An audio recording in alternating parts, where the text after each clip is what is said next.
দুনিয়া কিছুই না, কিচ্ছু না দুনিয়া। সকালে আপনি না থাকলে আপনাকে বিকেলেই এরা মাটি দিয়ে আসবে। চোখ বন্ধ করে চিন্তা করবেন রাত্রেবেলা আপনি পৃথিবীতে নাই, আপনার স্ত্রী, আপনার সন্তান, আপনার প্রতিষ্ঠান, আপনার সংগঠন, আপনার সব কিছু কি থেমে আছে না চলছে? সব চলবে ভাই, কেউ থেমে থাকবে না, শুধু আমরাই থাকবো না। অতএব আমাদের কবরের চিন্তা আমাদেরকে করতে হবে। জ্ঞান অনুযায়ী আমল করি, অবহেলা না করি ইনশাআল্লাহ। 3 নাম্বার, আদর্শ পরিবার গঠন করেন। পরিবারটা হবে ডিনামাইট। রাষ্ট্র বিশ্ব কই যায় যাক, আপনার পরিবার যেন ইসলামের আদর্শের উপর থাকে।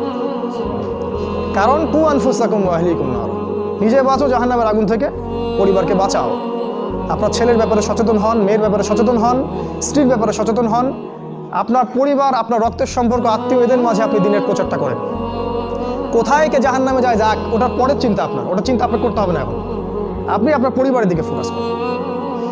যদি আপনি পরিবারকে ইসলাম